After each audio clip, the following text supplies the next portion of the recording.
Hello, what's up? Welcome back. You are listening to Side Hustle School. I'm Chris Gillibo. Every day on the show, a different story of someone who starts an income-generating project without quitting their day job. Fun one for you today. And you know, it's kind of a cliche to come up with ideas at a bar after an evening of drinking, but it does sometimes happen. And sometimes the ideas you come up with are ridiculous or absurd, but once in a while, they turn out to be good ideas. Well, what if you could have a ridiculous, absurd idea that is also good? That's what you'll hear about today in the story of how an alcohol-fueled idea sells more than 1,500 t-shirts in less than a year.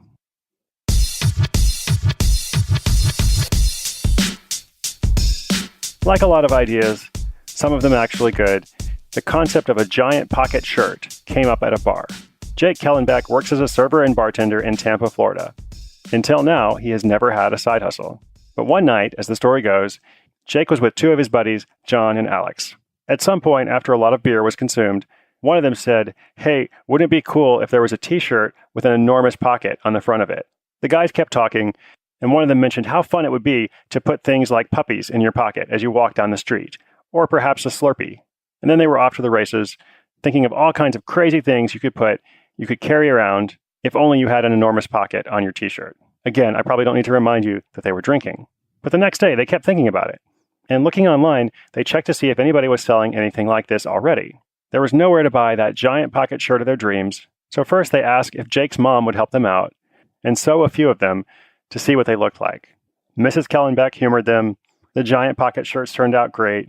The guys wore them out and showed their friends, and everybody loved them. Strangers would come up to them on the street and ask them where they got it. So naturally, they made the only logical conclusion: let's start a business and share this experience with as many people as we can. The Pocket Pioneers, as they called themselves, started with asking a fashion teacher at a local college for leads to local manufacturers. They then either worked with those manufacturers themselves or got new referrals from them. Each person they talked to got them closer to the answer, even if they couldn't answer it themselves. They also bootstrapped.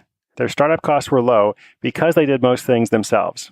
Most of the money that they spent was in testing the product and making sure they got the right materials. They made their own website, did their own photography, and it's not that they were experienced in this. In their own words, that first website looked awful when they started, but they were able to sell shirts and move forward with what they had. Since then, each of the three of them has specialized in a skill, and collectively they've gotten a lot better at graphic design, web design, and photography. They are clearly having a lot of fun. There are stories on their site about things like smuggling beef jerky into a concert using the teas, and other suggestions based on what seems like real-world experience. But it's also been a legit learning experience for Jake, John, and Alex. Through this experience, they've learned about website development, marketing, supply chain management, finance, intellectual property, and pretty much anything you could imagine someone doing something like this would need to know. In fact, they say that the whole thing has been one big lesson on entrepreneurship.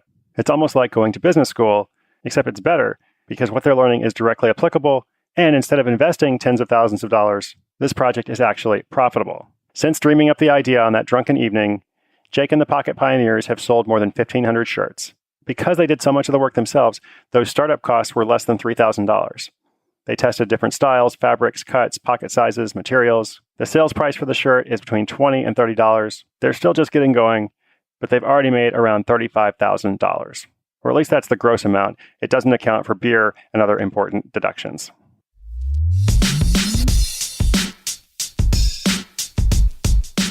So you can obviously tell that these guys are having fun. It almost sounds like a fake story. This guy's a bartender, hanging out with a couple of his friends. They have this crazy idea. They actually follow up on it, and it works. And it's not a fake story, of course. Every story you hear on Side Hustle School is legit. You can always go and look at the notes and read more about those people, and you can usually see their websites and see exactly what they're doing. And to me, this kind of story just reinforces this idea that if you don't know how to do something, the solution is to go out and ask questions. And if you don't get the answers that you need, you keep asking questions and you ask more people. Marie Forleo is a good friend of mine. Among other things, she founded a very popular online course called B School. And Marie has this great phrase that I borrow or steal from time to time. And the phrase is, everything is figure-outable. And that's what you see in this story and lots of other stories that you hear on the show. So this idea of manufacturing t-shirts with a giant pocket on the front is now taken. But there is an idea out there waiting for you too. Maybe you'll find it at the bar, maybe not.